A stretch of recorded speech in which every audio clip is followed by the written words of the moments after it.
El pastor reformado. Por Richard Baxter. Capítulo 3. Aplicación. Sección 1. El uso de la humillación. Reverendos y queridos hermanos, nuestra ocupación en el día de hoy es humillar nuestras almas ante el Señor por nuestra negligencia pasada e implorar ayuda para el trabajo en el tiempo que vendrá. Verdaderamente, apenas podemos esperar lo último sin lo primero. Si Dios nos ayuda en nuestras obligaciones futuras, primero nos humillará por nuestros pecados pasados. Aquel que no tiene suficiente noción de sus faltas como para lamentarlas sin fingimiento, difícilmente tendrá más que lo motive a reformarse de ellas. La tristeza del arrepentimiento puede existir sin un cambio de vida y corazón, porque es más fácil despertar las emociones que una verdadera conversión. Pero el cambio no puede llevarse a cabo sin una buena medida de tristeza. Ciertamente podemos comenzar nuestra confesión con esto: es demasiado común para nosotros esperar de nuestra gente lo que en poca o ninguna medida hacemos nosotros. ¿Cuántos esfuerzos hacemos porque sean humildes, mientras nosotros no nos humillamos? ¿Con cuánta dureza los exponemos para sacar de ellos algunas lágrimas penitentes, y son pocas, mientras nuestros ojos están secos? ¿Qué ejemplo de dureza de corazón damos, mientras nos esforzamos con nuestras palabras por derretir y ablandar los suyos? Oh, si estudiáramos la mitad para afectar y corregir nuestros propios corazones de lo que lo hacemos con los de nuestros oyentes, no estaríamos como estamos muchos de nosotros. Es muy poco lo que hacemos por su humillación, pero me temo que es mucho menos lo que algunos de nosotros hacemos por la nuestra. Demasiados son los que hacen algo por las almas de otros hombres, mientras parecen olvidar que tienen almas propias de las que ocuparse. Se comportan como si su parte del trabajo fuese llamar al arrepentimiento, y la de los oyentes fuera arrepentirse, como si la suya fuera clamar contra el pecado, y la de la gente abandonarlo, como si tuviesen que predicar el deber y los oyentes practicarlo. Pero encontramos que los líderes de la iglesia en las Escrituras confesaban sus propios pecados, así como los pecados del pueblo. Esdras confesó los pecados de los sacerdotes, así como los del pueblo, llorando y postrándose ante la casa de Dios. Daniel confesó su propio pecado y también el del pueblo. Creo que si consideramos bien las obligaciones ya enumeradas y cuán imperfectamente las hemos realizado, no tendremos necesidad de demorarnos preguntándonos si existe causa para la humillación. Se ha de decir, aunque me condeno a mí mismo al decirlo, que quien lea simplemente esta exhortación de Pablo a los ancianos de la iglesia de Efeso, y compare su vida con ella, debe ser muy estúpido y duro de corazón si no se derrite al sentir sus propios descuidos, y si no cae forzosamente ante Dios en lamento por sus grandes omisiones, buscando refugio en la sangre de Cristo y su gracia perdonadora. Confío, hermanos, que ninguno de ustedes apruebe en su juicio la doctrina libertina, que afirma que no hay necesidad de confesión, contrición y humillación para el perdón del pecado. ¿No es lamentable entonces que nuestros corazones no sean tan ortodoxos como nuestras cabezas? Puedo ver que hemos aprendido la lección a medias cuando lo sabemos y podemos decirlo. Cuando lo hemos aprendido, hay más actividad para enseñar nuestras voluntades y emociones, nuestros ojos, nuestras lenguas, nuestras manos. Es triste que muchos de nosotros prediquemos a nuestros oyentes mientras estos están dormidos, pero es aún más triste si hemos estudiado y nos hemos predicado a nosotros mismos dormidos, y hemos hablado durante tanto tiempo en contra de la dureza del corazón, para acabar endurecidos bajo el ruido de nuestros propios reproches. Y para que puedan ver que no es una tristeza sin motivo la que Dios requiere de nosotros, les ilamo a recordar nuestros muchos pecados y a ponerlos delante de nosotros, de modo que podamos hacer una clara, libre y fiel confesión de los mismos, y para que Dios, que es fiel y justo, pueda perdonarnos y limpiarnos de toda maldad. Primera de Juan 1:9. En esto supongo que tengo su consentimiento de corazón, y que estarán lejos de ofenderse conmigo, aunque desgracie sus personas y las de otros en este oficio para que acepten el cargo y se conviertan en humildes acusadores de sí mismos, y estoy tan lejos de justificarme yo por medio de la acusación a otros, que sin fingimiento pongo mi nombre el primero en el acta de acusación. Porque ¿cómo puede un miserable pecador, alguien que está acusado por tantas graves transgresiones, presumir justificarse delante de Dios?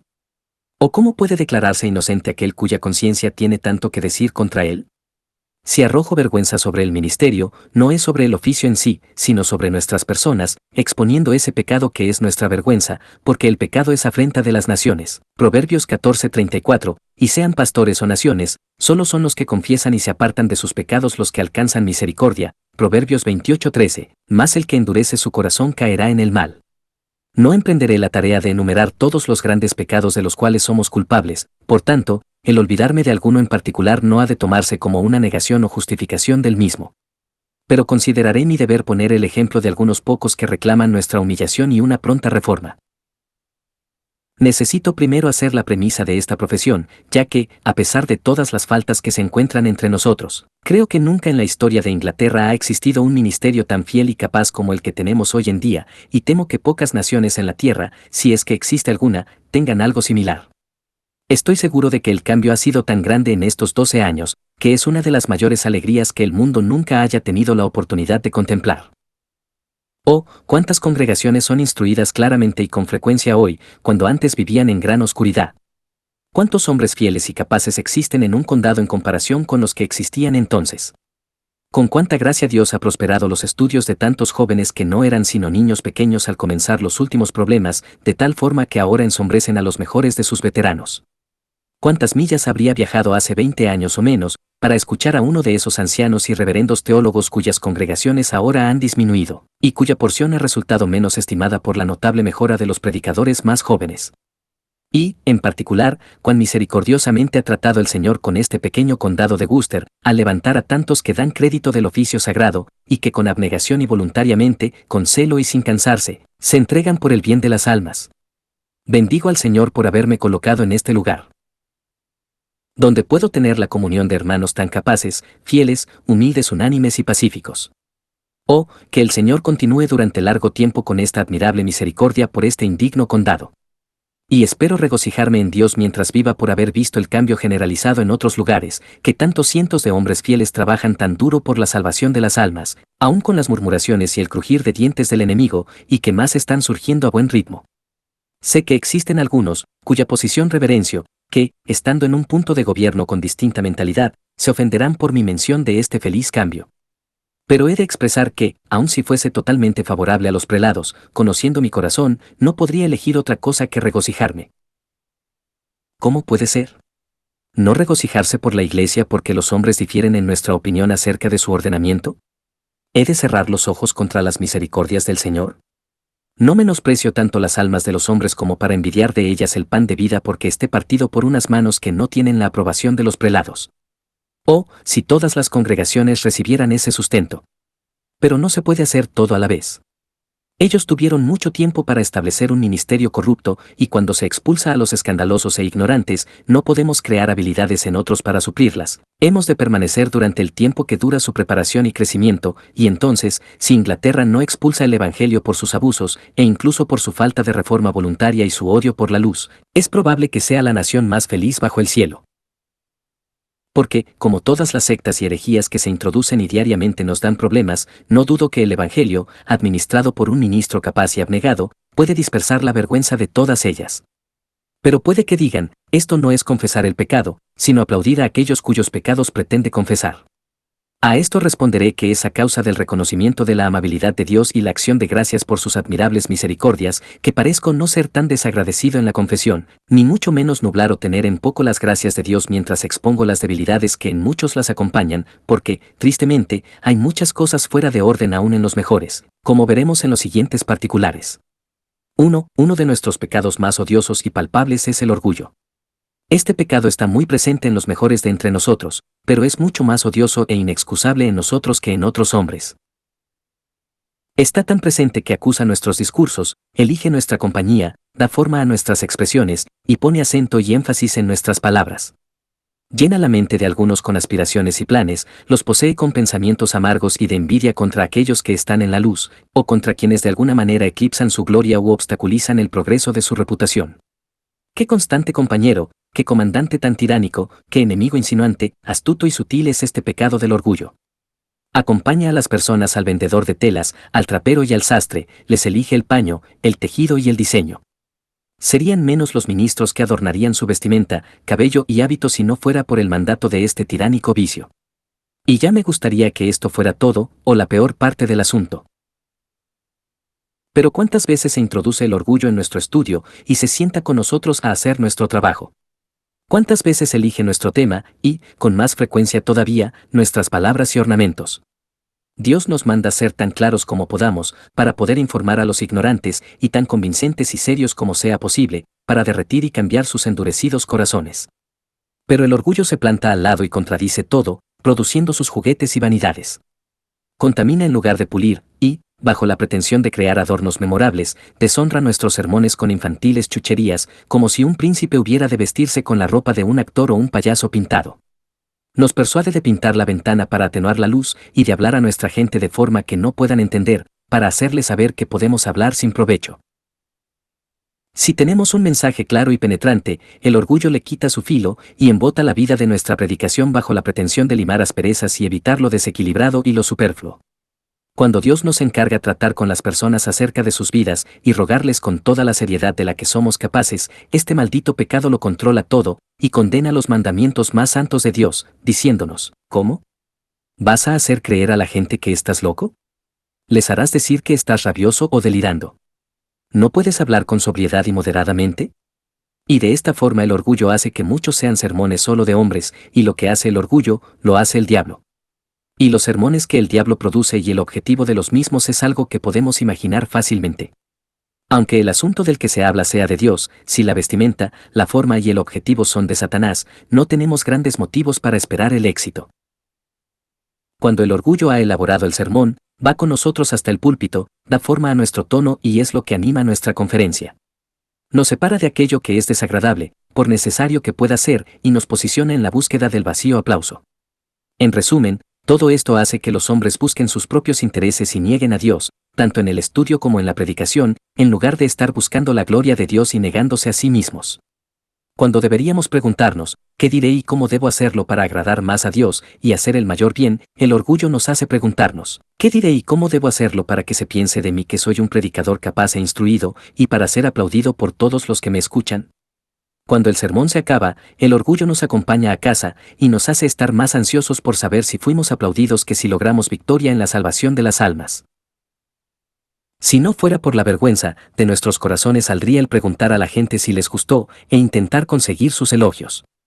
Si podemos percibir una opinión favorable, nos regocijamos de haber logrado el objetivo, pero si vemos que somos considerados solamente hombres débiles y comunes, nos desagrada, porque no hemos alcanzado el premio que teníamos en perspectiva. Pero ni siquiera esto es todo, ni lo peor. O, que no pudiera decirse de ministros piadosos que están tan ansiosos por la aclamación popular y porque los hombres les estimen mucho, que envidian el talento y la reputación de sus hermanos y son preferidos antes de ellos, como si toda la alabanza que se diera a otros se la quitaran a ellos, y como si Dios les hubiera dado sus dones para ser simples adornos y galas de sus personas y que puedan caminar como hombres de reputación en el mundo. Como si todos los dones de otros debieran ser pisoteados y vilificados si se interponen en el camino de su honra. Ser un santo, un predicador de Cristo, y aún así envidiar aquello que tiene la imagen de Cristo, haciendo mal uso de sus dones por los cuales Él debería tener la gloria, y todo porque nos parece que quieren obstaculizar nuestra gloria.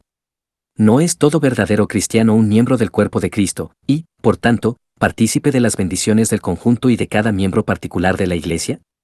¿Y acaso no debe toda persona dar gracias por los dones de su hermano, no solo por tener el mismo parte en ellos como el pie tiene el beneficio de la guía del ojo, sino porque sus propios objetivos pueden conseguirse por los dones de su hermano tanto como los suyos? Porque si para alguno la gloria de Dios y la felicidad de la Iglesia no son sus objetivos, no es un cristiano. ¿Hablaría mal un trabajador de otro porque le ayuda a hacer el trabajo de su Señor? Aún así, cuán común es este odioso crimen entre los ministros de Cristo. Son capaces de manchar en secreto la reputación de aquellos que están en su camino, y lo que no pueden hacer abiertamente por vergüenza sin ser considerados mentirosos y calumniadores, lo hacen en general, mediante maliciosas insinuaciones, levantando sospechas allí donde no pueden realizar acusaciones. Y algunos van tan lejos que no están dispuestos a que otro que sea más capaz que ellos mismos se suba a sus púlpitos, no vaya a hacer que lo aplaudan más que ellos. Es temible que cualquiera que tenga el menor temor de Dios envidie de esta forma los dones de Dios, y prefiera que sus carnales oyentes continúen sin convertirse y los dormidos sigan sin despertarse, a que esta obra sea hecha por otro que pueda ser preferido antes que él. Sí, este maldito vicio prevalece de tal forma, que en algunas de las grandes congregaciones, que tienen necesidad de la ayuda de muchos predicadores, apenas podemos conseguir que dos iguales vivan juntos en amor, tranquilidad y llevando a cabo de forma unánime la obra de Dios. Pero a menos que uno de ellos esté por debajo del otro y esté contento con ser estimado así, o a menos que uno sea el ayudante del otro y reciba órdenes de él, estarán contendiendo por tener la precedencia, envidiándose, y caminando con celos y distancia hacia el otro para vergüenza de su profesión y el gran mal de su rebaño. Me avergüenza pensar en ello, que cuando he estado esforzándome para convencer a personas de interés y capacidad pública de la gran necesidad de tener más de un ministro en las congregaciones grandes, me contestan que nunca estarían de acuerdo el uno con el otro. Espero que esta objeción sea infundada en su mayoría, pero es un caso triste que sea verdad con respecto a algunos. No, algunos hombres han llegado tan lejos en el orgullo, que cuando podrían tener un ayudante de igual posición para avanzar la obra de Dios, prefieren tomar toda la carga sobre ellos mismos, aunque sea más de la que puedan llevar, antes que compartir su honra con ellos o verse disminuidos en la estima del pueblo. De ahí viene también que los hombres den tanta importancia a sus propias opiniones y que censuren tanto las de cualquiera que difiera de ellos en las menores cosas, como si fuera lo mismo diferir de ellos que de Dios. Esperan que todos se conformen a su juicio, como si fueran los gobernantes de la fe de la Iglesia, y mientras claman contra la infalibilidad del Papa, muchos de nosotros somos como papas, y queremos que todos se pongan en pie ante lo que determinamos como si fuéramos infalibles. Es verdad que somos lo bastante modestos como para no decirlo expresamente. Pretendemos que aquellas razones nuestras a las que esperamos que se inclinen otros hombres solo son la evidencia de la verdad, que nuestro celo es por la verdad y no por nosotros mismos. Pero, siendo verdad, nos es necesario que se tome como cierto aquello que es nuestro, y que nuestras razones sean aceptadas como válidas.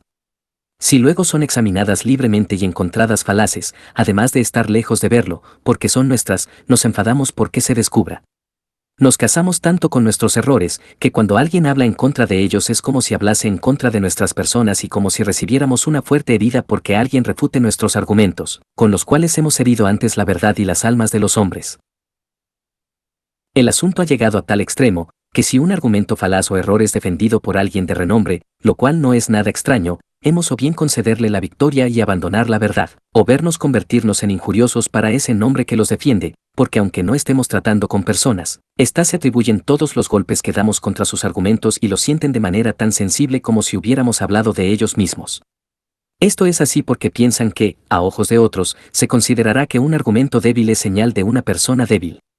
Si consideramos por tanto nuestro deber avergonzar sus errores y falsos razonamientos, al descubrirse su desnudez, lo tomarán como si hubiéramos avergonzado a sus personas.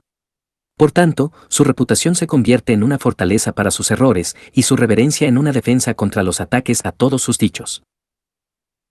Ciertamente son tan altivos nuestros espíritus, que cuando reprendernos o contradecirnos se convierte en el deber de alguien, lo normal es que nos impacientemos tanto con el asunto como con las formas.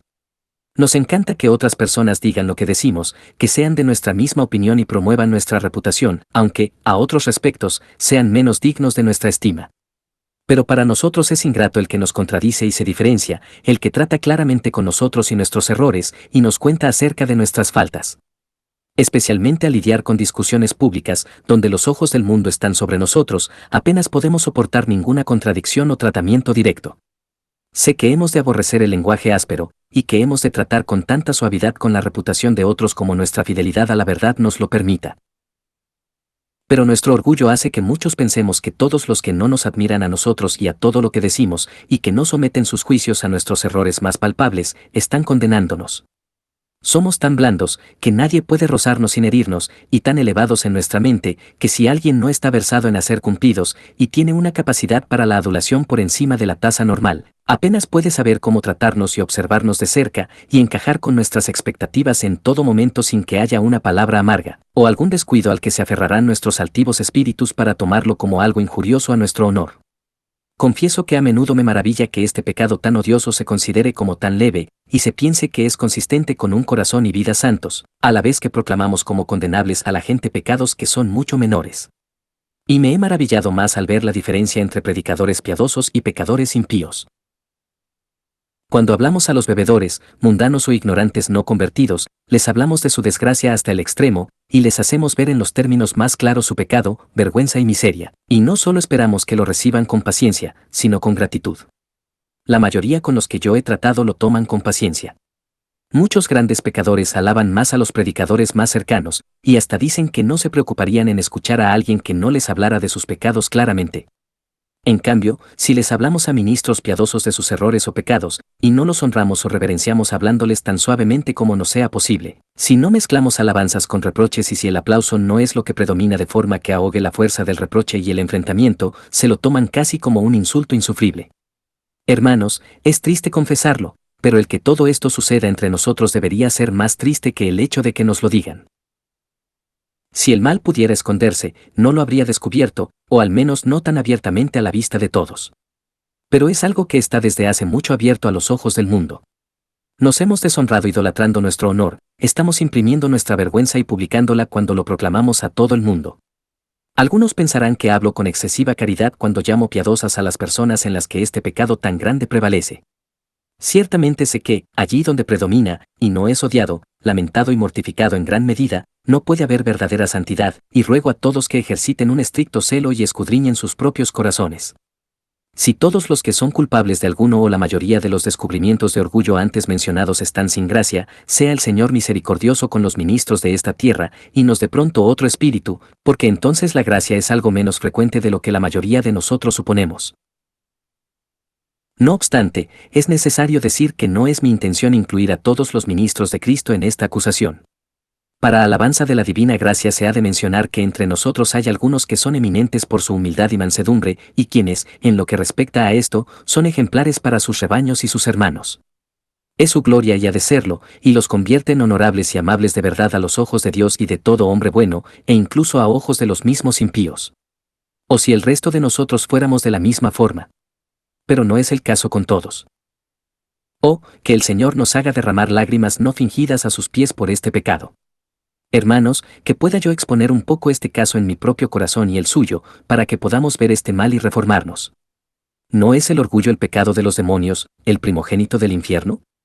¿Acaso no es la mayor parte de la imagen de Satanás? ¿Y ha de ser tolerado en los hombres que se comprometen contra él y su reino como lo hacemos nosotros?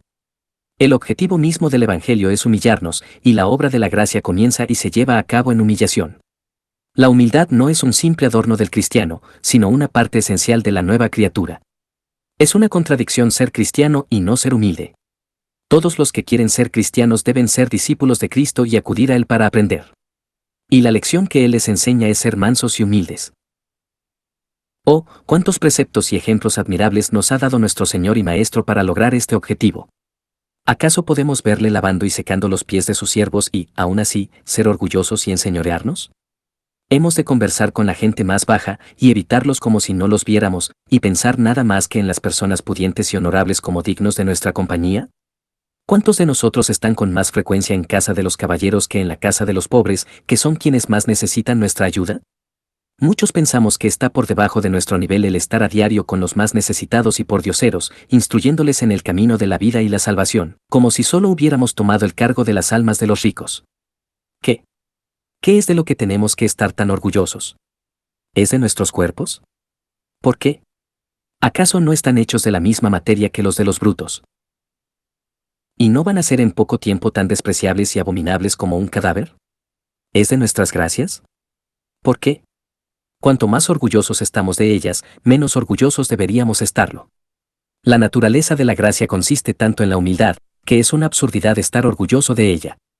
¿Es de nuestro conocimiento e instrucción? ¿Por qué?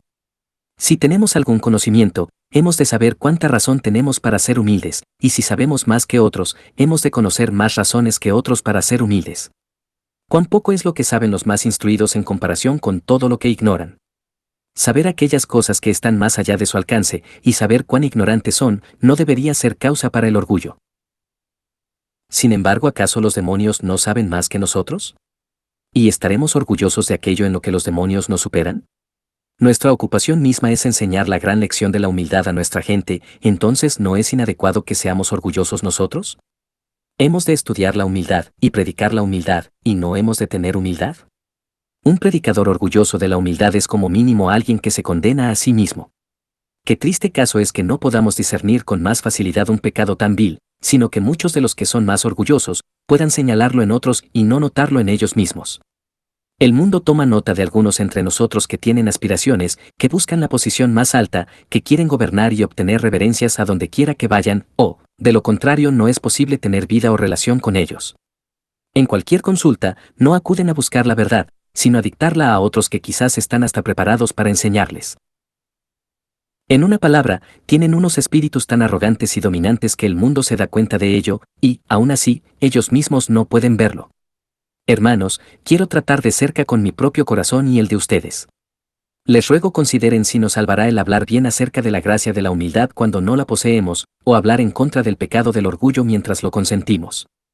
¿Acaso no tenemos muchos de nosotros motivos para examinar con diligencia si nuestra sinceridad es consistente con el gran orgullo que sentimos? ¿Cuándo le estamos diciendo al bebedor que no puede ser salvo a menos que nos volvamos humildes? El orgullo, de hecho, es un pecado mayor que el beber o la prostitución, y la humildad es tan necesaria como la sobriedad y la castidad. Verdaderamente, hermanos, una persona puede apresurarse al infierno de forma más cierta y sutil predicando con fervor el Evangelio y aparentando celo por una vida santa, que estando en un camino de ebriedad e inmundicia. ¿Por qué qué es la santidad sino una devoción a Dios y un vivir para Él? ¿Y en qué consiste un estado de condenación sino en una devoción hacia el yo carnal y el vivir para nosotros mismos? ¿Y acaso no vive alguien más para sí mismo, y menos para Dios, que el hombre orgulloso? ¿Acaso no puede el orgullo hacer que un predicador estudie para sí mismo, ore y predique y viva para sí mismo, incluso cuando parezca sobrepasar a otros en el trabajo? Si no tiene el principio y el objetivo adecuados, no es el trabajo lo que prueba que somos rectos. La obra puede ser de Dios, y, sin embargo, que nosotros la estamos haciendo para nosotros mismos. Confieso que en este punto siento un peligro tan continuo, que si no soy vigilante y me examino, me descarrío pronto y predico y escribo para mí mismo en lugar de para Cristo, no me justifico cuando debo condenar el pecado. Le ruego consideren, hermanos, los atractivos que hay en la obra del ministerio para incitar a un hombre al egoísmo, incluso en las más grandes obras de piedad. La fama de un hombre piadoso supone una trampa tanto como la fama de un hombre instruido. Pero hay de aquel que prefiere la fama de la piedad en lugar de la piedad. De cierto os digo que ya tiene su recompensa, Mateo 6:5. Cuando los tiempos eran favorables al aprendizaje y las vanas formalidades, la tentación de los orgullosos iba en esa dirección. Pero ahora, por la inexpresable misericordia de Dios, se da más crédito a la predicación viva y práctica, y la piedad misma está en estima, por lo que la tentación de los orgullosos es pretender ser celosos predicadores y hombres piadosos. Oh, qué bueno es que la gente se amontone para escucharnos, que se vea afectada por lo que decimos, sometiendo sus juicios y emociones. Qué cosa más arrebatadora es que nos llamen los más capaces y piadosos hombres del país, tener fama por todo el territorio a causa de las más altas excelencias espirituales. Hermanos, un poco de gracia combinada con tales estímulos serviría para hacerlos unirse con los más avanzados en promover la causa de Cristo en el mundo. Pero el orgullo podría hacerlo sin necesidad de una gracia especial. Oh, por tanto, sean celosos consigo mismos, y, entre todos sus estudios, asegúrense de estudiar la humildad. El que se enaltece será humillado, y el que se humilla será enaltecido, Mateo 23:12. Comúnmente observo que casi todos los hombres, sean buenos o malos, aborrecen a los orgullosos y aman a los humildes. El orgullo se contradice a sí mismo a tal extremo que, consciente de su propia deformidad, en ocasiones pide prestado el hogareño vestido de la humildad. Por ser un pecado tan profundamente enraizado en nuestra naturaleza y tan difícil de ser extirpado del alma, tenemos motivos para ser más celosos de ello. 2. No nos entregamos a la obra del Señor tan seriamente, sin reservas y laboriosamente como correspondería a hombres de nuestra profesión y compromisos. Bendigo al Señor de que haya tantos que hacen este trabajo con todas sus fuerzas. Pero, vaya, cuán negligentemente lo hacen la mayoría, incluso aquellos que tenemos por ministros piadosos. Cuán pocos de nosotros nos comportamos en nuestro oficio como hombres que están completamente entregados a ello, y que han consagrado todo lo que tienen para ese objetivo. Y para que puedan ver en qué me baso para esta confesión, mencionaré algunos ejemplos de nuestra pecaminosa negligencia. En primer lugar, si nos dedicáramos debidamente a nuestro trabajo, no seríamos tan negligentes en nuestros estudios. Pocos hombres se esfuerzan como es necesario para informar correctamente su entendimiento y adecuarse a su trabajo. Algunos no tienen placer en sus estudios, sino que solo toman una hora de vez en cuando, como una tarea desagradable a la que se ven obligados a someterse, y se alegran cuando no están bajo ese yugo. El deseo natural por el conocimiento, el deseo espiritual por conocer a Dios y las cosas divinas, la conciencia de nuestra gran ignorancia y debilidad, el sentido de la importancia de nuestro trabajo ministerial, ninguna de estas cosas nos hará acercarnos a nuestros estudios y hacernos más esforzados en la búsqueda de la verdad. Oh, qué abundancia de cosas son las que un ministro debe entender. Qué gran defecto es ser ignorantes de las mismas. ¿Cómo echaremos de menos este conocimiento en nuestro trabajo? Muchos ministros solamente estudian para componer sus sermones y poco más, cuando existen tantos libros para leer y tantos asuntos con los que hemos de estar familiarizados. Incluso en el estudio de nuestros sermones somos demasiado negligentes, reuniendo solamente unas cuantas verdades desnudas, sin considerar las expresiones más convincentes mediante las cuales podamos hacerlas entender a la conciencia y corazón de los hombres. Hemos de estudiar cómo convencer e introducirnos en las personas, y cómo hacer que cada verdad sea viva, sin dejar todo esto a nuestra extemporánea prontitud, a menos que sea en casos de necesidad. Ciertamente, hermanos, la experiencia nos enseña que las personas no se vuelven instruidas o sabias sin duros estudios y una incansable labor y experiencia. En segundo lugar, si nos dedicamos a nuestro trabajo de todo corazón, se hará de manera más vigorosa y seria de lo que ahora lo hacemos la mayoría. Cuán pocos ministros predican con todas sus fuerzas, o hablan del eterno gozo o de los tormentos eternos de tal manera que hagan creer a los hombres que hablan en serio. El ver a una compañía de pecadores muertos y dormidos atendiendo la predicación de un ministro y no escuchar una sola palabra que pueda despertarlos o avivarlos quebranta el corazón. Hablamos de manera tan adormecedora y suave que los pecadores somnolientos no pueden escuchar. El golpe es tan ligero que los pecadores endurecidos no pueden sentirlo. La mayoría de los ministros ni siquiera esforzarán su voz ni harán que suene fervorosa. Pero si hablan en voz alta y con ganas, que pocos son los que tienen peso y fervor en cuanto al contenido. Si esto falta, la voz hace poco bien, la gente la tomará como simples balbuceos cuando el contenido no acompaña. Entristece hasta el corazón escuchar la excelente doctrina que algunos ministros dejan morir en sus manos por falta de una aplicación cercana y viva. Entristece ver el contenido que tienen para convencer a los pecadores, y lo poco que sacan del mismo, el ver el bien que podrían hacer si lo hicieran entender, y aún así no pueden hacerlo o no lo hacen. Oh, señores. Cuán claramente, cuán de cerca, con cuánto fervor deberíamos entregar un mensaje tan importante como el nuestro, en el que la vida o muerte eterna de otros seres humanos está involucrada. Pienso que no tenemos carencia más grande que la de este fervor, y, a la vez, no hay nada más inadecuado para este oficio que resultar suave y aburrido. ¿Cómo podemos hablar fríamente para Dios y la salvación de los hombres? ¿Podemos creer que nuestra gente va a ser convertida o condenada, aún así hablar en un tono somnoliento?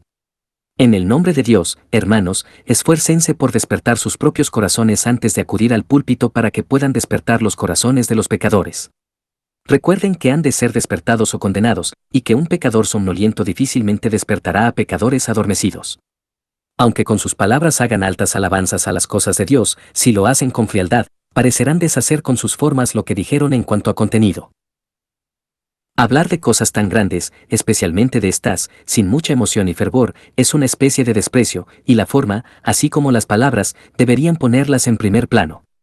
Si se nos ordena todo lo que te viniere a la mano para hacer, hazlo según tus fuerzas, Eclesiastés 9:10, entonces un trabajo tal como predicar para la salvación de los hombres ha de hacerse con todas nuestras fuerzas. Pero, ¿cuán pocos en número son tales hombres? Incluso entre buenos ministros, solo encontramos unos pocos que sean fervorosos, persuasivos y con una poderosa manera de hablar, de forma que la gente pueda sentirlos predicar cuando los escuchan. Aunque no quiero motivarles a mantener un tono alto constante al predicar, porque eso los haría desagradables, intenten tener una seriedad constante, y, cuando el tema lo requiera, como debería hacerlo, al menos en cuanto a aplicación, levanten la voz y no escatimen en vigor. Hablen a su pueblo como a personas que han de ser despertadas, ya sea aquí o en el infierno. Miren a su alrededor con fe y compasión, piensen en el estado de gozo o tormento en el que todos habrán de encontrarse para siempre. Creo que eso les dará fervor y derretirá sus corazones con un sentir por su condición. Oh, no hablen ni una sola palabra fría o descuidada acerca de un asunto tan grande como el cielo o el infierno. Sea lo que sea que hagan, que la gente vea que lo dicen en serio. Ciertamente, hermanos, son grandes obras las que han de hacerse, y no deben pensar que pueden despacharse por medio de frivolidades. No pueden quebrantar el corazón de las personas bromeando con ellas, contándoles suaves cuentos, o pronunciando discursos llamativos. Los hombres no se desharán de sus placeres más queridos por una adormecida petición de alguien que no parece decir en serio lo que habla, y que no aparenta preocuparse de si su petición será concedida o no. Si me responden que la obra es de Dios, y que Él puede llevarla a cabo hasta por los medios más débiles, les responderé que es cierto y que puede hacerlo. No obstante, normalmente Dios trabaja usando medios, y no solo es un medio el contenido que se predica, sino también la forma de hacerlo. Para la mayoría de nuestros oyentes, es importante la pronunciación y tono mismo del discurso. El mejor de los contenidos apenas los conmoverá si no se entrega de manera conmovedora. Especialmente, asegúrense de que no haya afectación, sino háblenles con la misma familiaridad que si estuvieran hablando con cualquiera de ellos personalmente. La carencia de un tono y expresión familiares son una gran falta de la mayoría de nuestros discursos, y es algo que deberíamos tener cuidado de enmendar. Cuando alguien tiene un tono declamatorio parecido al de estar leyendo, como un escolar diciendo su lección o repitiendo una oración, pocos se conmueven con nada de lo que diga. Por tanto, elevémonos a la obra del Señor y hablemos a nuestra gente como si fuera la vida en ello, salvándolos como por violencia, arrebatándolos del fuego. Judas 1:23. Satanás no se dejará hechizar para soltar lo que es suyo.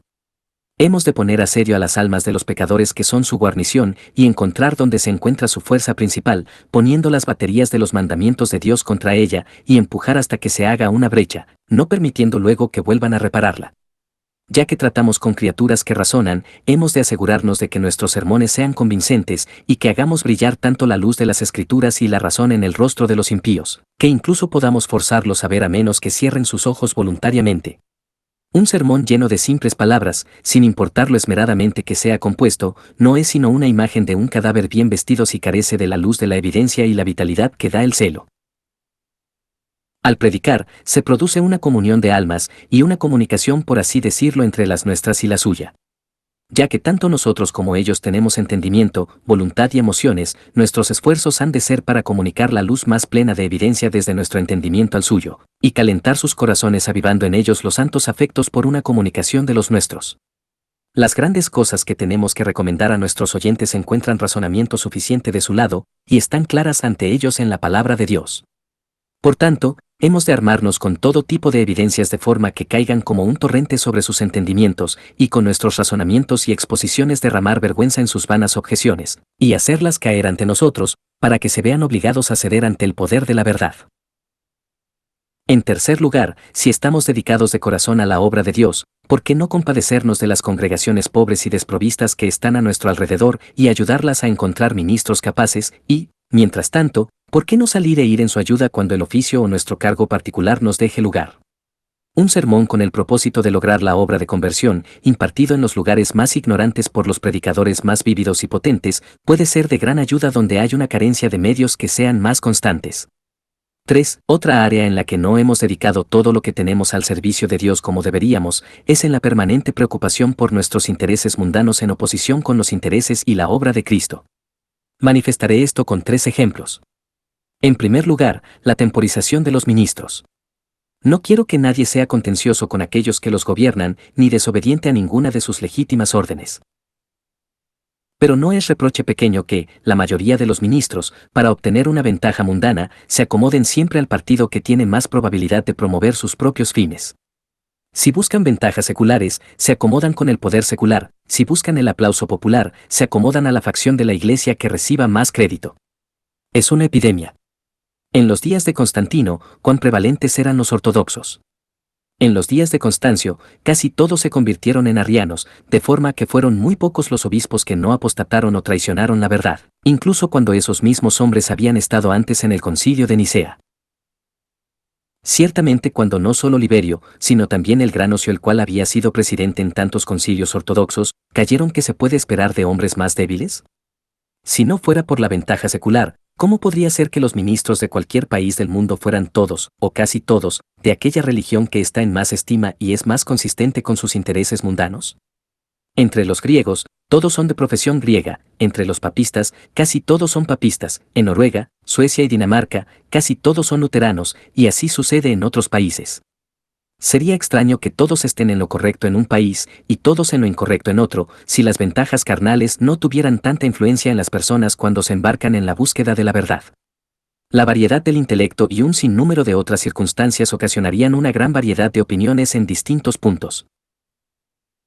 Pero si el príncipe y la corriente de los que están en el poder van por un camino, la mayoría de los ministros se ponen de acuerdo con ellos sin diferir ni un pelo y sin realizar ningún examen extraordinario. ¿Cuántas veces en esta tierra el común de los ministros cambió su religión a la del príncipe? Ciertamente no fueron todos, como nuestro registro de mártires puede testificar, pero sí la mayoría. Y la misma inmanejable destemplanza aún nos persigue, de forma que da pie a que nuestros enemigos digan que nuestra verdadera religión son la reputación y las preferencias. En segundo lugar, nos importan demasiado las cosas mundanas y evitamos los deberes que pueden dañar u obstaculizar nuestros intereses temporales. Cuán común es ver ministros que se sumergen en negocios del mundo. Los sectarios dicen que deberíamos arar y trabajar para vivir, y predicar sin estudiar tanto, y demasiados ministros hay que son así. Muchos aprenden rápido esta lección y no se angustian por abandonar sus ocupaciones para que sus propias almas y las de la iglesia puedan tener toda su atención.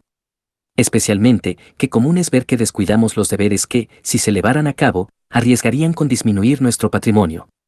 No hay muchos que, por ejemplo, no se atreven a impartir la disciplina en sus iglesias porque eso podría dificultar que la gente pague lo que debe. No ofenden a los pecadores con la disciplina, no vaya a hacer que estos les ofendan en su economía. Creo que el dinero es un argumento demasiado fuerte para algunos, y aún así proclaman que raíz de todos los males es el amor al dinero, 1 de Timoteo 6:10, y hacen largos discursos sobre el peligro de la codicia. En este momento, no les diré nada más que esto: si fue un pecado tan mortal que Simón el mago ofreciera comprar el don de Dios con dinero, ¿qué será vender este don, su causa, y las almas de los hombres por dinero? ¿Y qué razón tenemos para temer y evitar que nuestro dinero perezca con nosotros? En tercer lugar, nuestra esterilidad en obras de caridad y en emplear todo lo que tenemos para el servicio de nuestro Señor. Si el interés mundano no prevaleciera tanto contra los intereses de Cristo y de la Iglesia, seguramente la mayoría de los ministros serían más fructíferos en buenas obras y entregarían más de lo que tienen para su gloria. La experiencia demuestra que las obras de caridad son poderosas a la hora de eliminar los prejuicios y abrir el corazón a las palabras de piedad.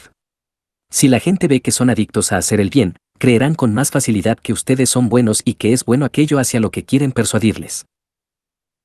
Cuando ven que les aman y buscan su bien, confiarán con más facilidad.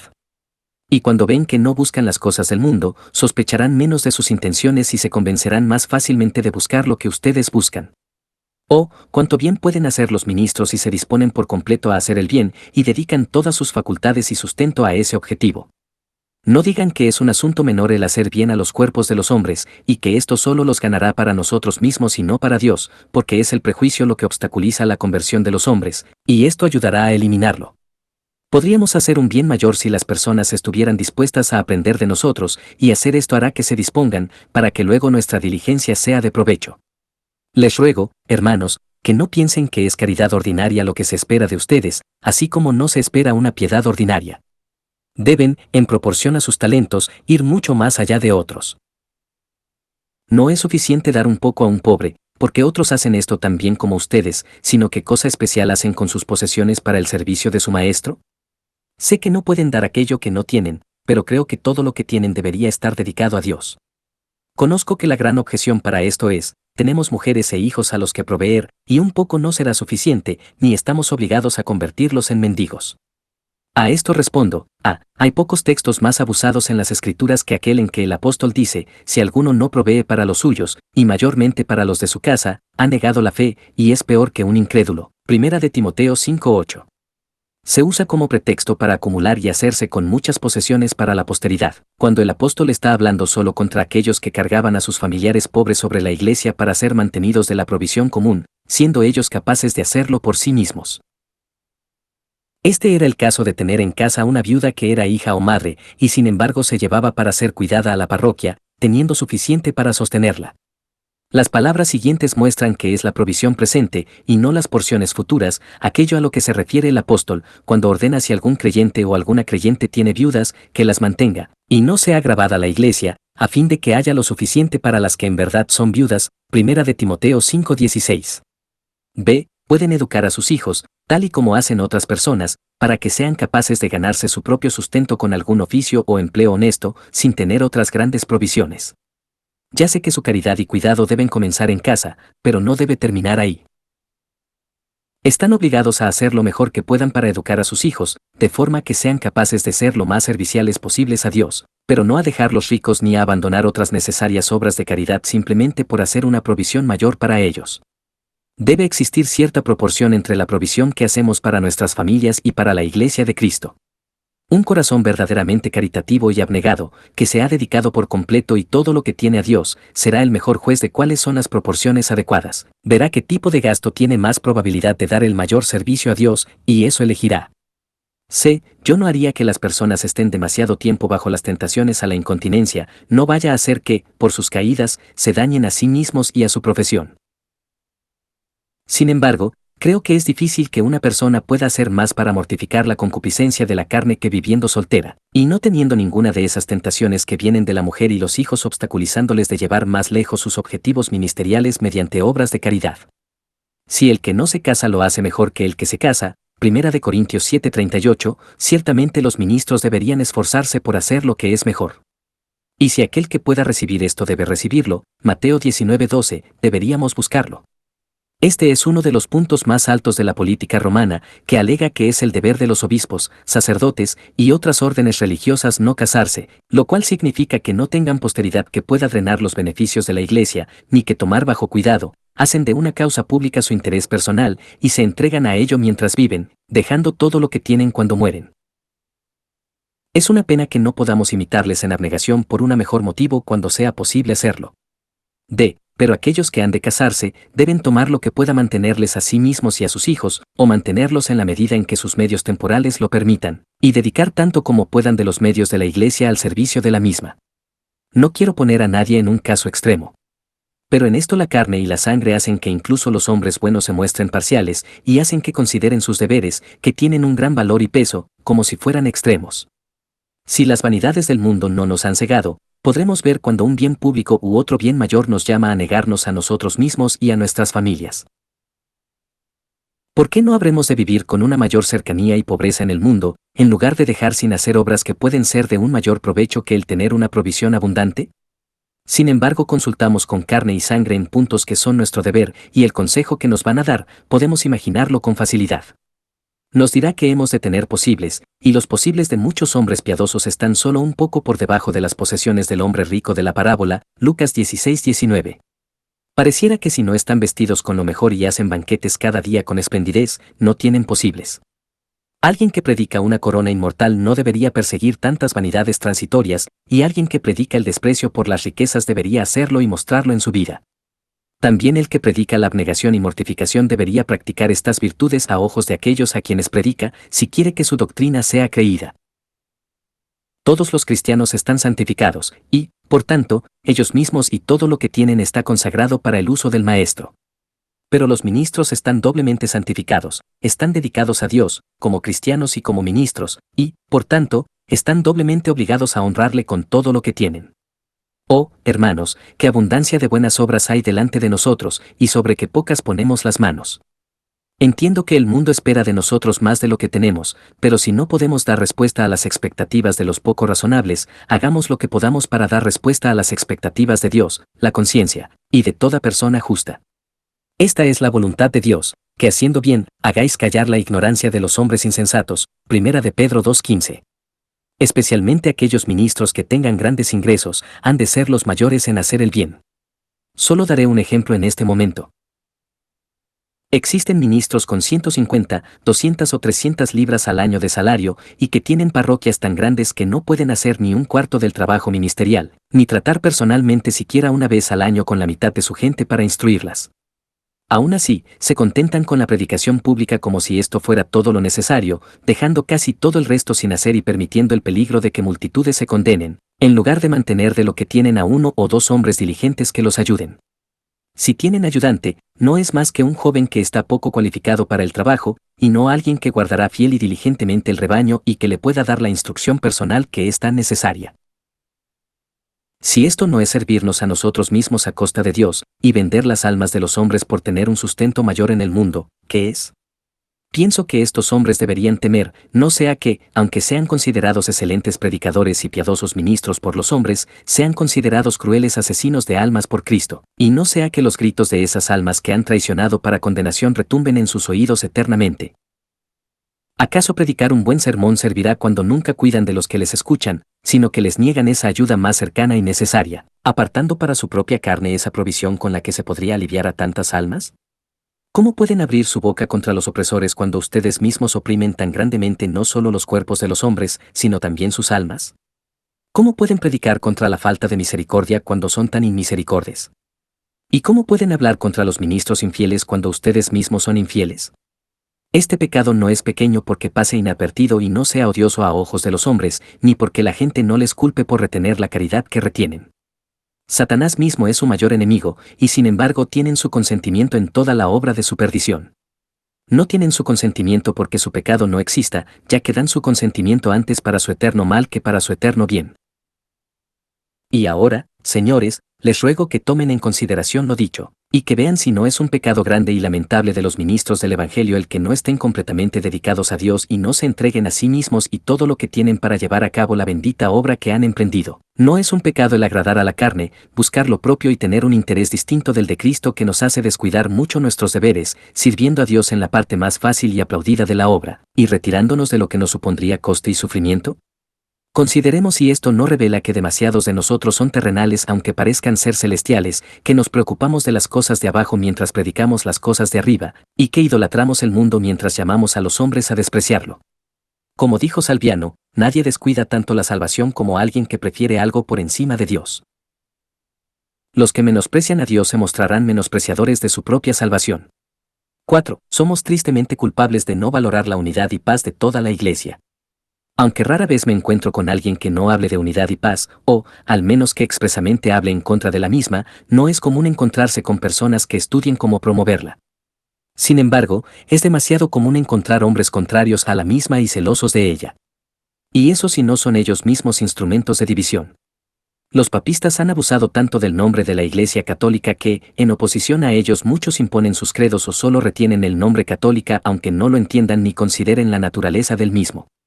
Quizás piensan que es suficiente creer que existe un cuerpo así, aunque no se comporten como miembros del mismo. Si los papistas idolatran la Iglesia, ¿debemos negarla nosotros, descuidarla y dividirla? Es un gran pecado común en el mundo cristiano tomar la religión como una facción y, en lugar de tener amor y cuidado por la Iglesia universal, confinar ese amor y respeto a una parte de ella.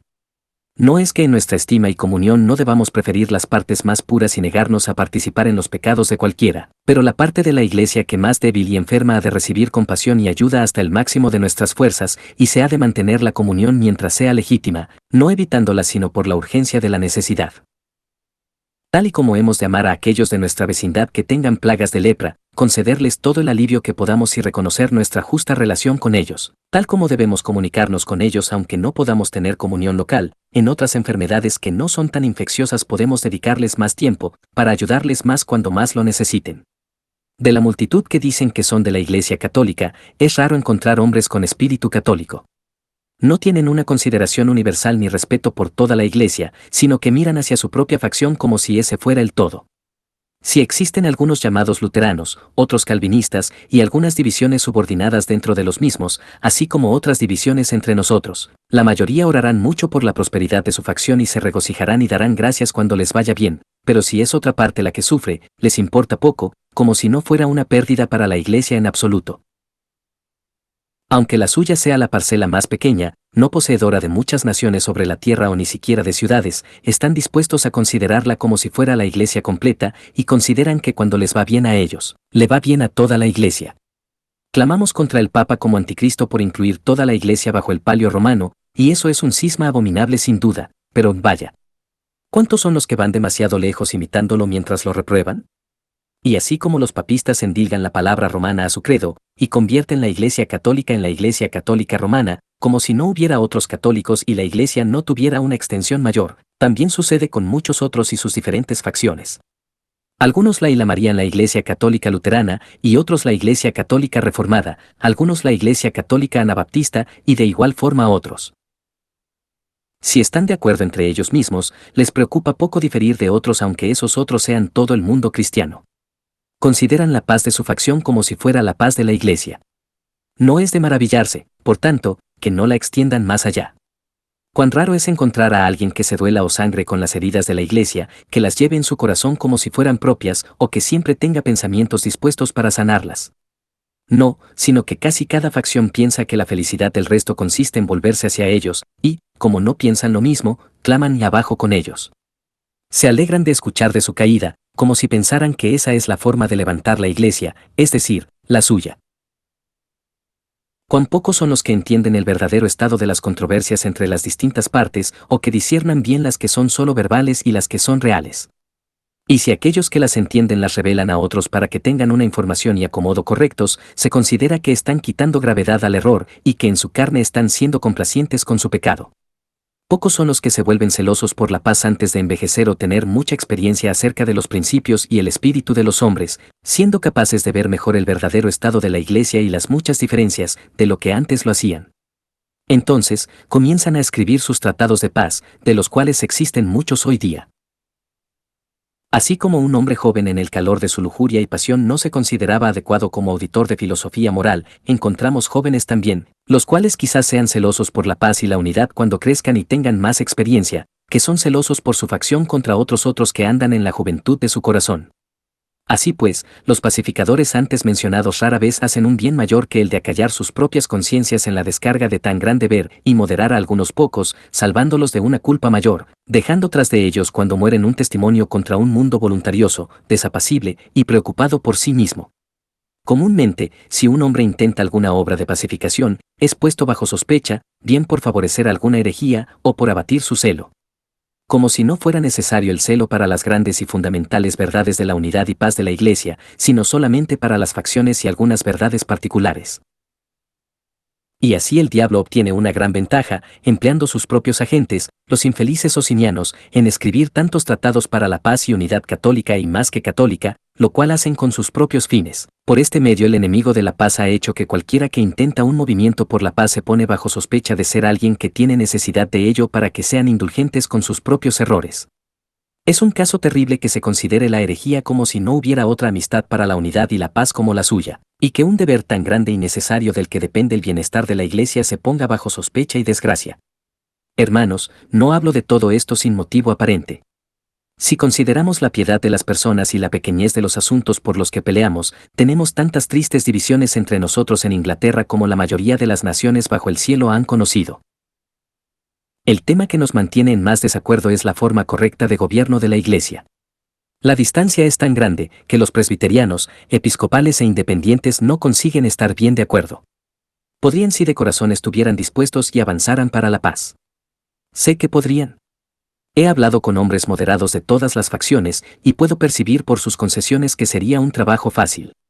Si los corazones fueran sensibles a la situación de la Iglesia y estuvieran tocados con un amor mutuo no fingido y se dispusieran de corazón a buscarla, el establecimiento de una paz feliz y segura sería un trabajo fácil. Si no pudieran estar de acuerdo en cada punto, con facilidad podrían reducirse nuestras diferencias y mantener una comunión sobre el acuerdo en lo principal, determinando la manera más segura de administrar nuestros pocos y pequeños desacuerdos sin peligro o problema para la Iglesia. ¿Pero lo hemos hecho? No. Para vergüenza de todos nuestros rostros se ha de decir que no está hecho. Que cada parte se adule a sí misma como le plazca ahora. Cuando el Evangelio prevalezca en el mundo quedará registrado para la vergüenza del ministerio de Inglaterra. Y, oh, qué horribles agravantes acompañan este pecado. Desde los días de los apóstoles creo que nunca los hombres han hecho tan grandes profesiones de piedad. La mayoría están comprometidos por solemnes juramentos y pactos por la unidad y la reforma. Todos confiesan el valor de la paz, y la mayoría de ellos predican de la misma y hablan de ella, mientras que se sientan sin hacer nada y la descuidan como si no fuera digna de buscar. Leen y predican los textos que ordenan seguid la paz con todos, Hebreos 12:14, y en cuanto dependa de vosotros, estad en paz, Romanos 12:18, y, sin embargo, están tan lejos de seguirla y de hacer todo lo que pueden, que muchos gruñen y hablan mal o censuran cualquier esfuerzo por promover la paz, como si el celo por ella procediese de un abatimiento de nuestro celo por la santidad, y como si la santidad y la paz estuvieran tan separadas que no hubiera forma de reconciliarlas. Sin embargo, la larga experiencia muestra que la concordia es una amiga segura de la piedad y que la piedad siempre mueve hacia la concordia, mientras que, por otra parte, los errores y herejías se alimentan con discordia, y la discordia se cría y se alimenta con ellos. Hemos visto, para tristeza nuestra, que donde los siervos de Dios deberían haber vivido juntos como uno solo, con un corazón, una mente y unos mismos labios, promoviendo la fe y la santidad los unos de los otros, amonestándose y ayudándose mutuamente contra el pecado, y regocijándose juntos en la esperanza de la gloria futura, tenemos, por el contrario, que hemos vivido con celos mutuos, y ahogado el santo amor en amargas disputas. Estudiamos para acarrear desgracia y obstáculo. Sarnos unos a otros, y para aumentar nuestras propias facciones, sea mediante lo correcto o lo incorrecto. Nosotros, que fuimos ganados para que la gloria de nuestro amor por los hermanos fuera la marca de la sinceridad de nuestra fe, hemos confiando este amor a una sola parte, y aquellos que están contra esa parte tienen más de nuestro mal humor y malicia que de nuestro amor. Ya sé que esto no sucede con todos, y que no es algo prevalente en un verdadero creyente, pero aún así es tan común que puede hacer que se cuestione la sinceridad de muchos que creen ser sinceros y son considerados así por otros.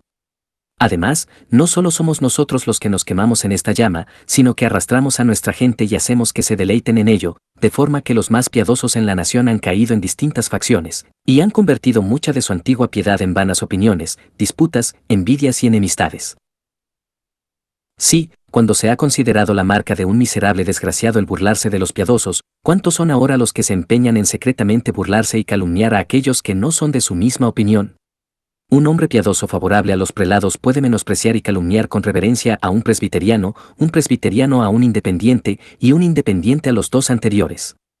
Y, lo que es peor de todos, la gente ignorante común nota todo esto, y no solo se burla de nosotros, sino que se endurecen en contra de la fe. Así, cuando buscamos convencerlos para la fe, ven tantas facciones que no saben a cuál unirse y creen que es igual de bueno no estar en ninguna, ya que no hay certeza de quién tiene la razón. De esa forma miles crecen con desprecio por toda forma de religión a causa de nuestras divisiones, y muchos miserables y pobres carnales comienzan a pensar que están en la mejor condición, porque al menos se atienen a sus antiguas formalidades, mientras que nosotros no nos atenemos a nada. Ya sé que algunos de estos hombres son instruidos y respetados, y no tienen la intención de producir estos malos efectos.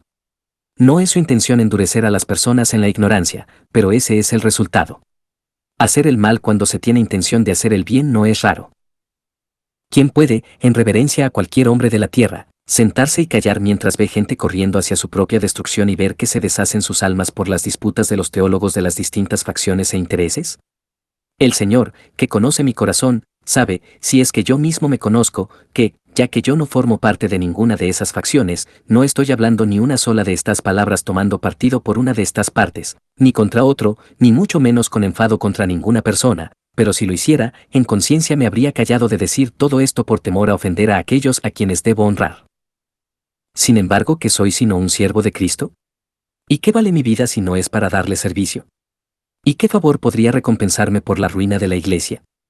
¿Y quién puede permanecer callado mientras las almas quedan deshechas? Por mi parte no, mientras Dios sea mi Señor y su palabra mi regla, mientras su obra sea mi ocupación y el éxito de ella para salvación de las almas, mi objetivo. ¿Quién puede reconciliarse con aquello que tan lamentablemente se cruza en los intereses de su Señor y su principal objetivo en la vida? Tampoco habría hablado de nada de esto si hubiera sido solamente con respecto a mi propio cargo donde, bendigo a Dios, la herida es pequeña en comparación con lo que es en otros lugares. Pero el conocimiento de algunas congregaciones vecinas y de otras más remotas ha hecho que haga estas observaciones. Ciertamente podemos hablar de paz todo el tiempo que vivamos, pero nunca la obtendremos si no es volviendo a la simplicidad apostólica. La fe de los papistas es demasiado grande como para que todos los hombres estén de acuerdo, ni siquiera todos los suyos, si no la defendieran con argumentos extraídos del fuego, el potro y la garrucha. Y muchos antipapistas los imitan en la tediosa longitud de las confesiones que suscriben y la novedad de sus imposiciones, yendo más allá de ellas en las cosas que imponen. Cuando regresemos a la antigua simplicidad de la fe, entonces, y solo entonces, volveremos al antiguo amor y paz. Por tanto, recomendaré a todos mis hermanos como la cosa más necesaria para la paz de la Iglesia, que se unan en las verdades necesarias y se soporten los unos a los otros en las cosas en que sea posible, sin producir un credo mayor y con más cosas necesarias de lo que Dios lo ha hecho. Con este fin, permitan que les invite a atender lo siguiente: en primer lugar, no pongan mucho énfasis en las opiniones controvertidas que tengan hombres piadosos, y especialmente, iglesias completas de ambas partes. En segundo lugar, no pongan mucho énfasis en aquellas controversias que finalmente se resuelven en incertidumbres filosóficas, tales como algunas controversias no provechosas acerca del libre albedrío, la forma de operar del espíritu y los decretos divinos. En tercer lugar, no pongan mucho énfasis en aquellas controversias que son simplemente verbales, y que, si se estudiaran a fondo, no serían nada más que eso. Teniendo cierto conocimiento puedo decir con confianza que las controversias que hacen más ruido en el mundo son las de este tipo y dividen la Iglesia más de lo que parezcan discernir o puedan creer los contendientes dispuestos, con los que haya hablado. En cuarto lugar, no pongan mucho énfasis en ningún punto de fe que haya sido rechazado o desconocido por toda la Iglesia de Cristo en cualquier época, ya que las Escrituras nos fueron entregadas a nosotros. En quinto lugar, mucho menos deben poner mucho énfasis en aquellos puntos de los que fueran completamente ignorantes en las épocas más puras. En sexto lugar, y menos énfasis que en ninguno han de poner en cualquier punto que, desde los apóstoles, en ninguna época se haya aceptado, sino que comúnmente se haya sostenido lo contrario. Se dice que alguien puede afirmar las escrituras y los antiguos credos y aún así defender el socinismo u otras herejías. A eso respondo que también podría superar cualquier otra prueba que sus cerebros puedan concebir, y que, mientras elaboran trampas para cazar herejes en lugar de exámenes para la comunión de la Iglesia, fallarán en su objetivo mientras que el hereje por lo escurridizo de su conciencia escapará y el cristiano inocente puede verse posiblemente atrapado. De esta forma, por su nuevo credo, la Iglesia probablemente tenga nuevas divisiones si no se mantienen cercanos a las palabras de las Escrituras. Aquel que viva hasta el tiempo feliz en el que Dios sane sus quebrantadas iglesias, verá que todo esto por lo que ruego se reduce a la práctica, y que esta moderación toma el lugar del nuevo celo divisor, estableciéndose la doctrina de la suficiencia de las Escrituras. Verá que todas las confesiones y comentarios de los hombres solo tienen valor como ayudas subordinadas, y que no se convierten en prueba de la comunión de la Iglesia más allá de aquello en lo que coincidan con las Escrituras. Sin embargo, hasta que venga esta época de sanidad, no podemos esperar que las verdades que producen sanidad sean proclamadas, ya que no existe este espíritu en los líderes de la Iglesia. Pero cuando el trabajo haya de realizarse, los obreros estarán adecuados al mismo y benditos serán los agentes de una obra tan gloriosa. 5. Para finalizar, somos tristemente negligentes al realizar deberes que conocemos, como, por ejemplo, la disciplina de la Iglesia. Cuando hay un trabajo de reforma por hacer, ¿cuántos son los que no llegan más allá de donde los arrastran? Incluso sería bueno si todos hicieran al menos eso. Y allí donde el trabajo será probablemente difícil y costoso, qué tardos somos en hacerlo y cuántas excusas ponemos para omitirlo. ¿De qué se ha hablado más en Inglaterra durante muchos años, sobre qué se ha orado más y se ha disputado más que de la disciplina? De hecho, existen pocos hombres que no parezcan celosos en disputar por un bando o por el otro, algunos por defender la forma sacerdotal, otros la presbiteriana y aún otros la congregacional. Y aún así, cuando se llega a la práctica, puedo ver que estamos bastante de acuerdo, la mayoría de nosotros no hacemos nada. A veces me he maravillado de mirar el rostro de Inglaterra y ver las pocas congregaciones que tienen alguna operativa considerable en cuanto a la disciplina, pensando a la vez cuántos volúmenes se han escrito acerca de ella y que casi todos los ministerios de la nación están dedicados a esto. Con cuánto celo han disputado por este tema y realizado las reclamaciones que consideraban justas contra los que se oponían. Y, sin embargo, a pesar de todo esto, hacen poco o nada por ejercitarla. Me he maravillado preguntándome qué los haría tan celosos de tomar partido por algo que luego sus corazones muestran por su práctica que están en contra. Pero veo que un celo por disputar es más natural que un celo santo y obediente por practicar. ¿Cuántos ministros hay en Inglaterra que no conocen su congregación, que no pueden decir quiénes son miembros de la misma, que nunca han expulsado a un pecador obstinado, ni llevado a uno de ellos a la confesión pública y la promesa de reformarse, o ni siquiera amonestado a uno públicamente para llamarlo a ese arrepentimiento? No obstante, estos ministros piensan que cumplen con su deber si evitan dar la comunión a los obstinados, cuando, quizás, es algo que la misma persona evita voluntariamente y, mientras tanto, los dejamos ser miembros que se sientan en nuestras iglesias, porque ser miembro de una iglesia no solo consiste en tomar parte en la cena del Señor, sino que son los niños que fueron bautizados en su infancia. Y les concedemos todos los demás tipos de comunión con la iglesia, sin llamarlos al arrepentimiento personal por su pecado. ¿No ordena Dios que sean personalmente reprendidos y amonestados, llamados públicamente al arrepentimiento y expulsados si continúan sin arrepentirse? Si esto no es nuestra obligación, ¿por qué hemos hecho tanto ruido y agitado al mundo por ello? Si sí que lo es, ¿por qué no lo practicamos? Muchos de ellos incluso evitan escuchar la palabra disciplina. La antigua disciplina de la Iglesia fue más estricta, cuando el Sexto Concilio General de Trullo ordenó que cualquiera que esté 3 días sin congregarse con la Iglesia sin una necesidad urgente, ha de ser excomulgado. Hermanos, no deseo ofender a ninguna parte, pero es necesario decir que estos pecados no han de cubrirse con excusas, atenuaciones o negaciones. Hemos clamado durante mucho tiempo por la disciplina, cada parte a su manera. ¿Quieren que la gente valore la forma en que gobiernan sus iglesias? Sin duda sí. Ahora bien, si quieren que se valore, ha de ser por alguna excelencia. Muestren esa excelencia. ¿Qué es? ¿En qué consiste? Y si no les creen, muéstrenlo, no solo sobre el papel, sino en la práctica, no simplemente con palabras, sino con hechos. ¿Cómo puede la gente conocer el valor de la disciplina sin la disciplina misma? ¿Acaso han hecho tanto ruido por un nombre y una sombra? ¿Cómo pueden pensar que es bueno lo que no hace nada bueno? Verdaderamente temo que no tomemos la senda correcta para mantener nuestra causa y que incluso la traicionamos mientras contendemos encendidamente por ella. Digan la verdad, ¿no son estas dos cosas, que mencionaré a continuación, las que mantienen la reputación de esta largamente disputada disciplina entre los hombres? A saber, con los piadosos, la reputación de la disciplina se mantiene por la simple reputación de los ministros que la defienden, y con muchos impíos, la reputación se mantiene al no ejecutar la disciplina, ya que así la consideran inofensiva y no tan problemática como esperaban. Si alguna vez nuestro gobierno tuviera que sostenerse por los votos de aquellos que han de ser corregidos o expulsados por él, y los peores hombres estuvieran de acuerdo porque dicho gobierno les acompaña en su impiedad, entonces provocaremos que sea el Señor quien se oponga, y se opondrá también a nosotros.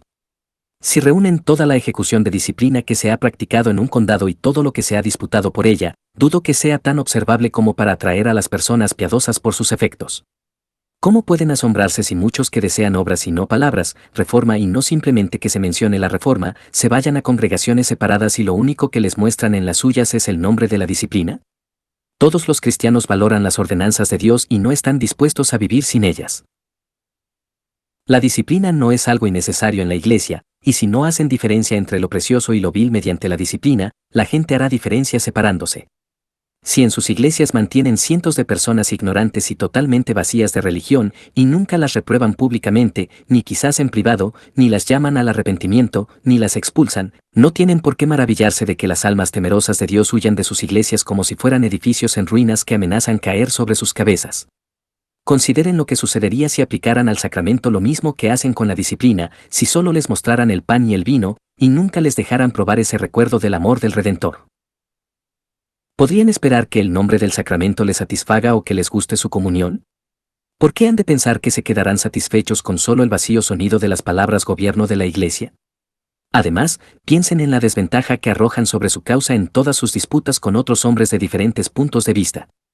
Si sus principios son mejores que los de ellos, pero la práctica de ellos es mejor que la suya, la gente supondrá que la cuestión es saber si el nombre o la cosa, si la sombra o la sustancia son lo más deseable, y supondrán que sus caminos son solo una engañosa formalidad, porque ven que no son formales en el uso de los mismos, y que, de hecho, no los utilizan en absoluto. En lo que digo ahora, no estoy hablando en contra de la forma de gobierno, sino a favor de la misma, y les digo que son ustedes, que parecen ser tan fervorosos, los que están en su contra, ya que acarrean desgracia sobre ella por su falta de ejercicio de la disciplina más de lo que le dan crédito con todos sus argumentos. Y encontrarán, al final, que una fiel ejecución es el mayor argumento. Hasta entonces, la gente entenderá como si lo proclamaran abiertamente, que no se pretenden realizar amonestaciones, confesiones o excomuniones públicas ni hacer ningún bien, salvo el de presentar nominalmente la forma de gobierno. No quiero espolear a nadie para que lleve a cabo este gran deber de forma deficiente, pero ¿acaso nunca es el momento adecuado? ¿Dejarían de predicar sermones y administrar sacramentos durante muchos años bajo la pretensión de que no es buen momento? ¿Será un tiempo mejor para ello cuando hayan muerto? ¿Cuántos están muertos ya, antes de llegar a hacer nada en cuanto a este importante trabajo, aunque se estuvieron preparando para ello durante largo tiempo? Ya sé que algunos tienen más obstáculos y motivos para desalentarse que otros, pero ¿qué desaliento u obstáculos pueden excusarles de tal deber? Además de las razones que ya hemos afirmado, consideremos con seriedad estas pocas. En primer lugar, qué triste síntoma damos al predicar a nuestra gente mientras vivimos en una voluntaria y continuada omisión de cualquier deber conocido. ¿Seguiremos en ello año tras año durante todos nuestros días? Si las excusas eliminan el peligro de este síntoma, ¿acaso las personas no pueden verlo igual de bien? En segundo lugar, si no es falta de gratitud, claramente manifestamos pereza y vagancia en la obra de Cristo. Hablo por experiencia. Fue la pereza lo que evitó que durante tanto tiempo llevara a cabo este deber, y ésta me rogaba fuertemente contra él. Ciertamente es un trabajo doloroso y lleno de problemas, que llama a algunos a la abnegación porque acarrea sobre nosotros el descontento de los impíos. Pero nos atrevemos a preferir nuestra paz y tranquilidad carnal o el amor y la paz de hombres impíos antes que nuestro servicio a Cristo nuestro Señor. ¿Acaso pueden esperar una buena recompensa a los siervos perezosos? Recuerden, hermanos, que, en este condado, lo que hemos prometido ante Dios en el segundo artículo de nuestro acuerdo, acordamos y resolvemos, por la ayuda de Dios, que en tanto que Dios nos dé a conocer nuestro deber, nos emplearemos fielmente en desempeñarlo y no desistiremos por ningún temor a la pérdida en nuestras posesiones, o por el ceño fruncido y desagrado de los hombres, o ninguna inducción carnal de ningún tipo. Les ruego que estudien esta promesa y la comparen con su ejecución. Tampoco piensen que han quedado atrapados por hacer la promesa, porque la ley de Dios nos ha puesto la obligación a ese mismo deber antes de que la promesa lo hiciera.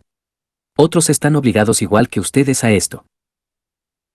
En tercer lugar, el descuido de la disciplina tiene una fuerte tendencia a engañar las almas inmortales. Hace creer que son cristianos a los que no lo son, al permitirles que vivan con el carácter de ellos sin ser separados del resto por la ordenanza de Dios. También puede hacer que los escandalosos piensen que su pecado es tolerable al descuidarse la disciplina por los pastores de la iglesia. En cuarto lugar, corrompemos el cristianismo mismo a ojos del mundo, y ponemos nuestro grano de arena para hacerles creer que Cristo no apoya la santidad más que Satanás, o que la religión cristiana no exige más santidad que las falsas religiones del mundo. Si se permite que los santos y los impíos sean ovejas del mismo rebaño, sin utilizar ningún medio para separarlos, difamamos al Redentor como si fuera él el culpable de esto, y como si esta fuera la naturaleza de sus preceptos. En quinto lugar, al permitir que los peores no sean censurados en nuestras iglesias, provocamos que la gente continúe apartándose, ya que muchos cristianos honestos piensan que están obligados a separarse de nosotros. He hablado con algunos hombres moderados de las iglesias separadas y he argumentado con ellos en contra de la separación. Me han asegurado que son de juicio presbiteriano y que no tienen nada que decir en contra de ello, pero que se unieron a otras iglesias por pura necesidad, pensando que la disciplina, al ser una ordenanza de Cristo, debe ser ejercitada por todos aquellos que puedan y que, por tanto, no han de vivir más tiempo sin ella cuando pueden tenerla. También que no pudieron encontrar iglesias presbiterianas que ejercieran la disciplina, aunque escribieron pidiéndolo. Además me contaron que se separaron solo por un tiempo, hasta que los presbiterianos hagan uso de la disciplina, momento en el cual volverían voluntariamente. Me pesó que tales personas tuvieran un motivo así para separarse de nosotros. No es el apartar a los ofensores de los sacramentos lo que nos excusará de un ejercicio mayor de la disciplina si continúan siendo miembros de nuestras iglesias. En sexto lugar, hacemos mucho para acarrear la ira de Dios sobre nosotros y nuestras congregaciones, y para arruinar el fruto de nuestro trabajo. Si el ángel de la iglesia de Tiatira fue reprendido por permitir los seductores dentro de la congregación, nosotros podemos ser reprendidos en base a lo mismo por permitir pecadores abiertos, impenitentes y escandalosos. ¿Y cuáles son los obstáculos que evitan que los ministros de Inglaterra ejecuten esa disciplina por la que han luchado tanto? La gran razón, por lo que he podido saber, es la dificultad del trabajo y el problema o sufrimiento en el que incurriríamos por ello. No podemos reprender públicamente a un pecador sin que monte en ira y nos dirija a una mortal malicia.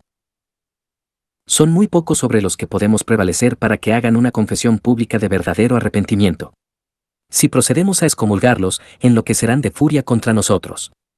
Si tratáramos como Dios lo requiere con todos los pecadores obstinados de una parroquia, no podríamos vivir entre ellos, seríamos tan odiados por todos, que nuestras labores se volverían tan poco provechosas como nuestras vidas desapacibles, ya que las personas no nos escuchan cuando están poseídas por el odio hacia nosotros. Por tanto, el deber deja de serlo porque el daño que conllevaría sería mayor que el bien. Estas son las grandes razones para no ejecutar la disciplina, junto con lo difícil que sería la gran labor de la amonestación privada de cada ofensor. Ahora bien, a todo esto contesto, ¿acaso estas razones contra la disciplina no son igual de válidas contra el cristianismo mismo? Cristo no vino a traer paz a la tierra, tendremos su paz, pero no la del mundo, porque Él nos ha dicho que el mundo nos aborrecería. ¿Acaso Bradford o Hopper, que fueron quemados en los días de la Reina María, no podían haber alegado mucho más que esto en contra del deber de llevar adelante la reforma? ¿No podrían haber dicho, esto hará que nos aborrezcan y expondrá nuestras mismas vidas a las llamas? Cristo concluye que no es cristiano aquel que no aborrece lo que él aborrece, aún hasta su propia vida. Y aún así, consideramos que el peligro de una pérdida mundana es una razón para no hacer su obra. ¿Qué es esto sino el apartarnos de los sufrimientos, y solo tomar los trabajos fáciles y seguros, convenciéndonos de que el resto no son obligaciones? Ciertamente el descuidar los deberes que nos expondrían al sufrimiento es la forma común de escapar de ellos. Si cumpliéramos fielmente con nuestra obligación, los ministros tendrían la misma parte entre los cristianos nominales que la que sus predecesores tuvieron entre los paganos y otros infieles. Pero si ustedes no están capacitados para sufrir por Cristo, ¿para qué pusieron la mano sobre su arado? ¿Por qué no se sentaron primero y calcularon el coste? Esto es lo que hace que el trabajo ministerial se ejecute con tanta infidelidad, porque se lleva a cabo de forma carnal. Las personas entran a él como si fuese una vida de comodidad, honra y respetabilidad, y se proponen conseguir sus objetivos y tener lo que esperan, ya sea haciendo bien o mal. No estaban buscando aborrecimiento y sufrimiento, y por tanto lo evitarán, aunque sea evitando su trabajo. B. En cuanto a lo de volverse incapaces de hacerles bien, contesto que esa razón es igual de válida contra la simple predicación, reprensión o cualquier otro deber por el que nos puedan odiar las personas impías. Dios bendecirá sus propias ordenanzas para que hagan el bien, o si no, no las habría establecido. Si reprenden y amonestan públicamente a los escandalosos y los llaman al arrepentimiento, y si expulsan a los obstinados, pueden hacer bien a muchos de los que reprenden y posiblemente a los mismos excomulgados. Cuanto menos, estoy seguro que son los medios de Dios, y es el último medio que Él establece cuando la reprensión no surte efecto. Por tanto, es perverso descuidar el último medio, porque podríamos frustrar los medios precedentes cuando los últimos no han de usarse sino bajo la suposición de que los anteriores se han frustrado antes. Sin embargo, la disciplina puede hacer bien tanto a los de dentro como a los de fuera a pesar de que el ofensor no la reciba, y Dios es honrado cuando su iglesia se distingue manifiestamente del mundo y los herederos del cielo y el infierno no parecen completamente indistinguibles, ni se hace pensar al mundo que Cristo y Satanás solo contienden por la superioridad, sin que sus inclinaciones por la santidad o el pecado sean muy distintas. C. Pero aún así permitan que les diga que en el camino no existen tales dificultades, ni la disciplina es algo tan inútil como imaginan. Bendigo a Dios por la prueba que he hecho de ella yo mismo, aunque sea pequeña y demasiado tardía. Puedo hablar por experiencia de que no es en vano, ni tampoco los riesgos de aplicarla son tales que nos puedan excusar de descuidarla. Mi deseo sería que fueran expulsados como pastores negligentes aquellos que no gobiernen a su gente por medio de disciplina, así como se expulsa como predicador negligente el que no predica, porque estoy seguro de que gobernar es una parte tan esencial del oficio de pastor como el predicar. No continuaré añadiendo a estas confesiones. Y ahora, hermanos, ¿qué es lo que queda sino que todos clamemos culpabilidad por los pecados mencionados antes, y humillemos nuestras almas por nuestras faltas ante el Señor? ¿Es esto mirar por nosotros y por todo el rebaño? ¿Es este el patrón que se nos da en el texto? Si nos mostramos endurecidos de corazón y no humillados, qué triste síntoma sería para nosotros y para la Iglesia. El ministerio a menudo ha sido amenazado y calumniado por muchos tipos de adversarios, y aunque esto puede mostrar la maldad de ellos, también puede intimar hacia nosotros la justa indignación de Dios. Crean, hermanos, que, en el ministerio de Inglaterra, no es el menor ni el último entre los pecados. Por tanto, es tiempo de que tomemos nuestra parte en la humillación a la que durante tanto tiempo hemos llamado a nuestro pueblo. Si nos examinamos, podremos percibir que hemos ofendido a Dios y que la voz que llamaba a esta nación al arrepentimiento también nos hablaba a nosotros. El que tenga oídos para oír, que oiga los preceptos de arrepentimiento proclamados en tan admirables liberaciones y preservaciones, el que tenga ojos para ver, que los vea escritos en tantas líneas de sangre. Por fuego y espada Dios nos ha llamado a humillarnos, y tal como el juicio comienza por la casa de Dios, 1 de Pedro 4:17, si la humillación no comienza también por ahí, será un triste pronóstico para nosotros y para esta tierra. ¿Cómo? ¿Negaremos o atenuaremos nuestros pecados mientras llamamos a nuestra gente a que los confiesen completa y abiertamente? ¿No es mejor dar gloria a Dios con una confesión humilde que, por amor a nosotros mismos, buscar hojas de higuera para cubrir nuestra desnudez? ¿No es mejor hacerlo para que su gloria se edifique sobre las ruinas de la nuestra, la cual le hemos negado y hemos preferido antes que Él? ¿No es mejor evitar que acabemos entregando por juicios aún más amargos aquello que nos hemos negado a rendirle voluntariamente? Si obligan a Dios a obtener su honra, es posible que Él la obtenga para la eterna tristeza y deshonra de ustedes. Los pecados que se cometen abiertamente son más deshonrosos para nosotros cuando los ocultamos que cuando los confesamos. Es el pecado, no la confesión del mismo, lo que nos deshonra. Los hemos cometido ante el sol, así que no pueden esconderse, y los intentos de cubrirlos lo único que hacen es aumentar nuestra culpa y vergüenza. No hay forma de reparar las brechas que nuestro pecado ha producido en el honor salvo por medio de una confesión y humillación voluntaria. Solo estoy confesando mis propios pecados, y si alguno se ofende porque de esta forma haya confesado también los suyos, que lo haga saber, ya que solo hago lo que he hecho por mí mismo. Y si se atreven a desentenderse de la confesión de su pecado, que lo hagan por su cuenta y riesgo. Pero en cuanto a los ministros verdaderamente humildes de Cristo, no dudo que se verán más bien estimulados a lamentar sus pecados de forma más solemne frente a sus varias congregaciones y a prometer reformarse.